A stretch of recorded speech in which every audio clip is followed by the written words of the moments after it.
Hello बच्चों, स्वागत है आपका अपना YouTube channel creator maths digital study में। आज की इस वीडियो में हम लोग कक्षा 5 गणित 8 ग्रेड पार्ट 3 कितने वर्ग को पढ़ेंगे। तो वीडियो को ध्यान से अंत तक देखिएगा। वीडियो अच्छी लगे तो कमेंट कीजिएगा, वीडियो को लाइक कीजिएगा, शेयर कीजिएगा, और अगर अभी तक चैनल को सब्सक्राइब नहीं किया तो प्लीज़ चैनल को सब्सक्राइब जरूर कर लीजिएगा। तो चलिए पार्ट शुरू करते हैं। पार्ट 3 कितने वर्ग। तो यहाँ से शुरू करते हैं बच्चों। जैसा कि आपने अब जानते हैं, जब हमारे घरों में कोई कार्यक्रम होता है तो हम कुछ कमरों में बैठने के लिए दरी या गद्दे आदि बिछाकर उस पूरे कमरे के फर्श को ढक लेते हैं। स्कूल में आयोजित होने वाले कार्यक्रमों में कमरे मैदान में दरी बिछाकर उसे ढका जाता है। किसी त्यौहार में या किसी दिनों में जब रंगोली आदि बनाई जाती है तो आकृति बनाने के बाद उसके पूरे भाग में कई तरह से रंगीन करने के लिए रंगोली डाली जाती है। आपने देखा होगा कि किसी पलंग में गद्दों को पूरा पूरा ढकने के लिए गद्दों के ऊपर चादर बिछाकर रखा जाता है। प्राय लोग मोबाइल की स्क्रीन को सुरक्षित रखने के लिए स्क्रीन के ऊपर आर पार दिखने वाली सुरक्षा परत स्क्रीन गार्ड भी लगवा लेते हैं। अपनी पुस्तक एवं कापियों को अधिक सुरक्षित बनाने के लिए आप भी उनके ऊपर कवर चढ़ाते ही होंगे। यदि आपने शतरंज के बोर्ड में बने सफ़ेद और काले रंग के बराबर नाप के खानों को देखा होगा तो आप जानते होंगे ही कि शतरंज के बोर्ड में 8x8 के 64 बराबर खाने होते हैं। टाइल्स लगे कमरों को भी ध्यान से देखो। देखने पर हमें दिखाई देगा कि सामान्य एक बराबर नाप की ही टाइल्स का उपयोग उस कमरे में किया होगा। इन टाइल में शायद एक जैसे ही पैटर्न भी बने हो। टाइल्स वाले कमरों में और अधिक डिजाइन बनाने के इन टाइल्स को वर्गाकार, आयताकार या त्रिभुजाकार में भी काटा जाता है। फर्श में पानी से अपने हाथ पैर के पंजे की छाप बनाओ और उसी के ठीक बाजू में माँ पिताजी के हाथ पैरों के पंजे की छाप भी बनाओ। बताओ कि किसके पंजे की छाप अधिक बड़ी है। आप कैसे कह सकते हैं कि कोई छाप आपकी छाप से बड़ी या छोटी है। आपने ईंटों की दीवार पर रेत एवं सीमेंट के मिश्रण मसाला की छपाई करते हुए राजमिस्त्री को देखा होगा कि कैसे वे ईंटों के पूरे भाग को मसाला से ढक छपाई कर रहे हैं। बरसात के मौसम में आपने खलिहान में रखी फसल के ऊपर पॉलीथीन बिछाते किसान को भी देखा होगा। आप यह तो जानते ही है कि लंबाई और चौड़ाई में 100 रुपये की नोट 10 रुपये की नोट से बड़ी दिखती है। कभी 5 रुपये, 10 रुपये और 50 रुपये और 100 रुपये के नोटों को उनकी लंबाई चौड़ाई के बढ़ते क्रम में रख कर देखिएगा। घर में लौकी की सब्जी बनाते समय लौकी की ऊपरी परत को छील कर निकाल दिया जाता है।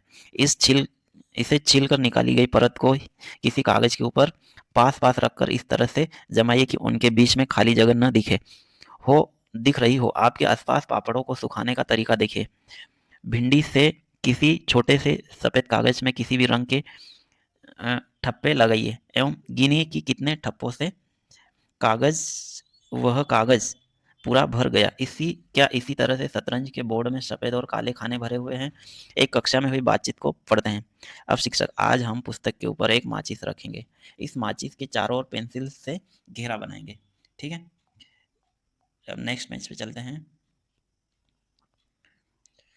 फिर इसी घेरे के बाजू में माचिस रखकर दूसरा घेरा बनाए। इसी तरह से पूरे पृष्ठ को पूरा ढकने के लिए कितनी माचिस लग जाएगी।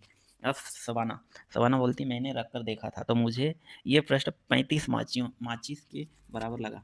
अब ललिता बोलती, मैंने भी रख कर देखा था तो पृष्ठ 30 माचिस के बराबर लगा था। अब शिक्षक, दोनों बच्चों की माचिस को देखकर एक के ऊपर एक दोनों माचिस को रख कर देखो कितनी माचिस जगह घेरती है। तो सवाना, ललिता की माचिस ज़्यादा जगह घेर रही है।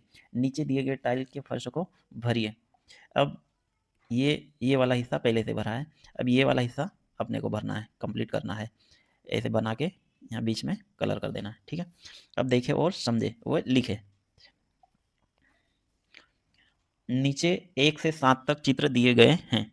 चित्रों को ध्यान से देखकर उनके नीचे दी गई तालिका को पूर्ण करना है। तो देखिए, पहला चित्र है ये। अब चित्र में कितने चौखाने? चित्र में एक ही चौखाना। चित्र में कितने चौखाने जगह घेर रहे हैं? एक ही चौखाना जगह घेरा है।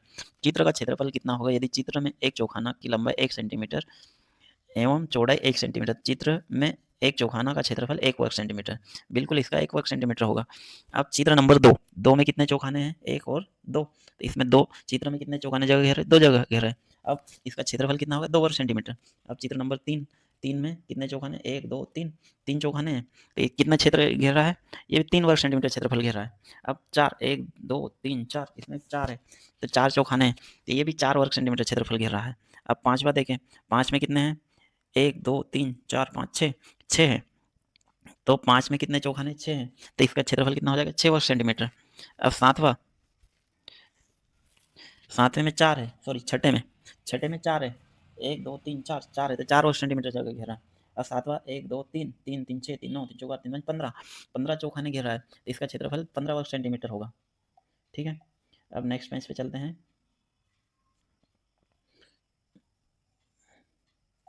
अब हम अपनी गणित की पाठ्य पुस्तक के पाठ 3 कितने वर्ग पर कार्य करेंगे, साथ ही कुछ और प्रश्नों के अभ्यास करेंगे। प्रश्नों को पढ़कर दिए गए विकल्पों में से सही उत्तर चुनकर लिखिए और सामने दिए गए सही घेरे को भरिए। प्रश्न नंबर 1, दी गई आकृति में से किस आकृति का क्षेत्रफल कम है। तो दी गई आकृति में डी वाली आकृति का क्षेत्रफल सबसे कम है, कितना, 1 2 3 4, 4 सेंटीमीटर है। अब प्रश्न नंबर डी पे टिक लगाना और ये डी वाला गोला भरना है, ये वाला। ठीक है, अब प्रश्न नंबर 2, प्रश्न 2, यदि एक वर्ग सेंटीमीटर भुजा वाला वर्ग है तो निम्नांकित आकृति का परिमाप कितना होगा। तो इसका परिमाप होगा 1 2 3 4 5 6 7 8, 8 वर्ग सेंटीमीटर। कितना परिमाप होगा इसका, 8 वर्ग सेंटीमीटर। तो इसका आएगा ये वाला 8 वर्ग सेंटीमीटर, सॉरी 8 सेंटीमीटर। इसका परिमाप कितना आएगा, 8 सेंटीमीटर। अब प्रश्न नंबर 3 देखें, अरे यार 8 है तो इसको सी वाला है ना, तो इसको भी भरना पड़ेगा।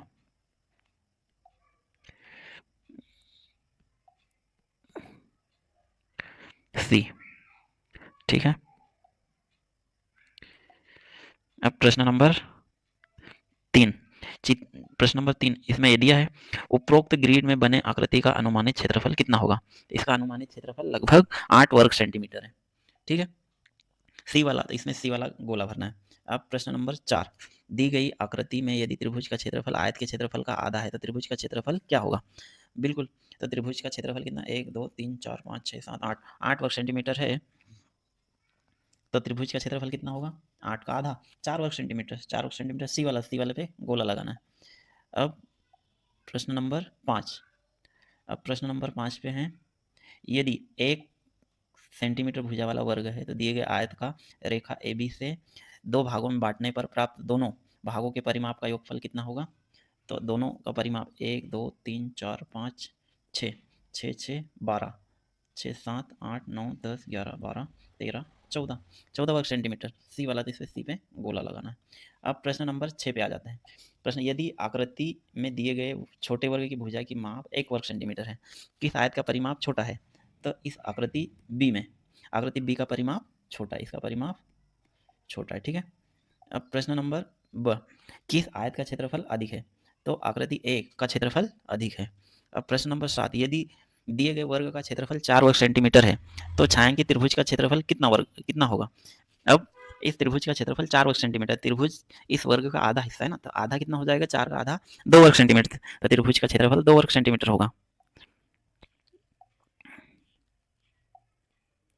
अब ब नंबर, यदि एक छोटे वर्ग का क्षेत्रफल एक वर्ग इकाई है तो नीचे दी गई वर्गाकार आकृति का क्षेत्रफल वर्ग इकाई में लिखे। तो देखिए इसका क्षेत्रफल 1 2 3 4, एक ये 5 6 7 और 8, इसका वर्ग कितना क्षेत्रफल है, 8 वर्ग 8 वर्ग सेंटीमीटर। अब प्रश्न नंबर 8, प्रश्न नंबर 8, बड़े त्रिभुज का क्षेत्रफल आयत का आधा है, तो बड़े त्रिभुज का क्षेत्रफल कितना है, ये आयत का आधा है, यानी पूरे आयत का क्षेत्रफल कितना है, 1 2 3 4 5, 5 5 10 5 15 5 20 5 25 30, 30 का आधा है तो 15 वर्ग सेंटीमीटर। त्रिभुज का क्षेत्रफल कितना होगा, 15 वर्ग सेंटीमीटर। अब प्रश्न नंबर 9, दी गई पत्ती का अनुमानित क्षेत्रफल कितना होगा। इस पत्ती का अनुमानित क्षेत्रफल 4 वर्ग सेंटीमीटर है। अब प्रश्न नंबर 10, ये उपरोक्त आकृतियां ए एवं बी में किस आकृति का क्षेत्रफल अधिक है। आकृति बी का क्षेत्रफल अधिक है। फिर दोनों आकृतियों के परिमाप का अंतर, दो आकृति ए का परिमाप 20 वर्ग सेंटीमीटर और एवं बी का परिमाप भी 20 वर्ग सेंटीमीटर है, तो 20 - 20 बराबर, दोनों का अंतर कितना है, 20 वर्ग सेंटीमीटर। 20 - 20 बराबर 0 हो जाएगा, तो दोनों का अंतर 0 वर्ग सेंटीमीटर है। अब प्रश्न नंबर 11 पे आ जाते हैं। प्रश्न नंबर 11 दिया है, उपरोक्त उपरोक्त आकृति में दो भुजाएं ए बी एवं बी सी बनाई गई है। इसकी दो भुजाएं सी डी एवं डी ए इस प्रकार बनाए जिससे कि बनी नई आकृति का क्षेत्रफल 8 वर्ग इकाई है। तो बिल्कुल 1 2 कितना 1 2 3 4 5 6 7 8 ये कंप्लीट हो गई है। अब प्रश्न नंबर 12 देखिए, दिए गए ग्रिड में दो ऐसी आकृतियां बनाई जिसके फलस्वरूप 11 वर्ग इकाई एवं 9 वर्ग इकाई हो। तो देखो 1 2 3 4 5 6 7 8 9 10 और 11, इसका 11 वर्ग इकाई है। और इसका 1 2 3 4 5 6 7 8 9, इसका 9 वर्ग इकाई है। अब प्रश्न नंबर 13, उपरोक्त पैटर्न को पूरा कीजिए एवं बने हुए चित्र में रंग भरकर नया पैटर्न बनाइए। बिल्कुल जिस प्रकार से ये पैटर्न बना है इसी प्रकार से ये पैटर्न बन गया है। अब प्रश्न नंबर 14, किस डाक टिकट का परिमाप सबसे अधिक है? तो इसका उत्तर इधर दे रखा है। डाक टिकट ए का परिमाप सबसे अधिक है। फिर प्रश्न नंबर 2 क्या है? डाक टिकट सी 1 सेंटीमीटर भुजा वाले कितने वर्गों को ढकता है? तो डाक टिकट सी 1 सेंटीमीटर भुजा वाले 6 वर्गों को ढकता है। अब प्रश्न नंबर कौन से दो डाक टिकटों का परिमाप बराबर है? कौन से दो डाक टिकटों का परिमाप बराबर है? तो इसका आएगा डाक टिकट डी और एफ का परिमाप बराबर है। अब प्रश्न नंबर के बाद सबसे छोटा डाक टिकट का परिमाप बताइए। तो सबसे छोटे डाक टिकट का परिमाप, सबसे छोटे डाक टिकट ई है जिसका परिमाप 8 वर्ग सेंटीमीटर है। अब डाक टिकट बी एवं डी का क्षेत्रफल का अंतर बताइए। डाक टिकट बी एवं बी का क्षेत्रफल 8 वर्ग सेंटीमीटर है एवं डी का क्षेत्रफल 12 वर्ग सेंटीमीटर है। अंतर बराबर 12 माइनस 8 बराबर 4 वर्ग सेंटीमीटर का अंतर है। अब प्रश्न नंबर 15, 1 सेंटीमीटर भुजा का वर्ग है। निम्नलिखित प्रश्न के उत्तर ग्रीड में दिए गए चित्र को देखकर दीजिए। तो क्या है? आयत ए का क्षेत्रफल, आयत ए का क्षेत्रफल 20 वर्ग सेंटीमीटर वर्ग। अब प्रश्न नंबर बी, वर्ग बी की परिमाप कितनी है? वर्ग बी का परिमाप 16 वर्ग सेंटीमीटर है। ठीक है। अब सी, वर्ग बी भी आकृति का परिमाप छायांकित त्रिभुज की आकृति के 2 गुना है। ठीक है। अब प्रश्न नंबर 16, नीचे दिए गए 16 वर्ग इकाई क्षेत्रफल वाले वर्ग के आधार पर निम्नलिखित प्रश्न के उत्तर दीजिए। इस वर्ग में एक रेखा इस प्रकार खींचे कि इसमें 2 त्रिभुज बनाए जाए एवं इस प्रकार बने प्रत्येक त्रिभुज का क्षेत्रफल कितना है? तो ये जो आकृति है ये वाली लाइन खींचे, त्रिभुज का क्षेत्रफल 8 वर्ग सेंटीमीटर है। बने हुए त्रिभुज का क्षेत्रफल कितना होगा? 8 सेंटीमीटर। अब इस वर्ग में 2 सीधी रेखा इस प्रकार खींचे कि इसमें 4 बराबर वर्ग बन जाए। इस प्रकार प्रत्येक वर्ग का क्षेत्रफल बताइए। तो प्रत्येक वर्ग का क्षेत्रफल, पहले तो ए लाइनें खींचेंगे 2 और प्रत्येक वर्ग का क्षेत्रफल कितना हो जाएगा? 4 वर्ग सेंटीमीटर। अब स नंबर, इस वर्ग में एक सीधी रेखा इस प्रकार खींचे कि 2 बराबर आयत बन जाए। इस प्रकार प्राप्त प्रत्येक आयत का क्षेत्रफल बताइए। आयत का क्षेत्रफल 8 वर्ग सेंटीमीटर होगा। ये लाइन खींचेंगे 2 बराबर आयत बन जाएंगे। अब प्रश्न नंबर 17, एक इकाई भुजा का वर्ग है।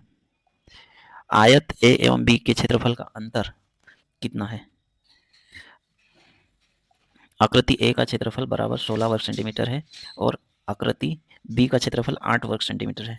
आकृति ए एवं बी का अंतर 16 माइनस 8 बराबर 8 वर्ग सेंटीमीटर है।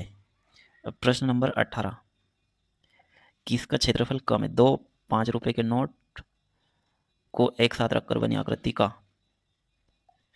100 रुपए के एक नोट से बनी आकृति, तो 100 रुपए के नोट का क्षेत्रफल 5 रुपए के नोट के क्षेत्रफल से कम है।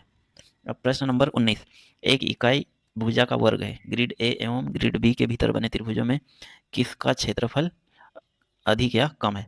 तो त्रिभुज ए एवं त्रिभुज बी दोनों का क्षेत्रफल 10 है, 10 वर्ग सेंटीमीटर है। दोनों का क्षेत्रफल बराबर है, किसी का कम ज़्यादा नहीं है। अब नीचे प्रश्न नंबर 20, नीचे ग्रिड में दिए गए पैटर्न को पूरा कीजिए, बने हुए चित्र में रंग भरकर नया पैटर्न बनाइए। तो बिल्कुल ये बनी है, ऐसी लाइन खींच देंगे और ये पूरा हो जाएगा इस प्रकार। ठीक है, इस प्रकार खींच देंगे, ग्रिड पूरा कंप्लीट हो जाएगा। तो दोस्तों इस प्रकार यहीं पर हमारा पाठ समाप्त होता है। आपको वीडियो पसंद आए तो लाइक कीजिएगा, शेयर कीजिएगा और कमेंट कीजिएगा। और अगर चैनल सब्सक्राइब नहीं किया तो चैनल को सब्सक्राइब कर लीजिएगा। जय हिंद, जय भारत।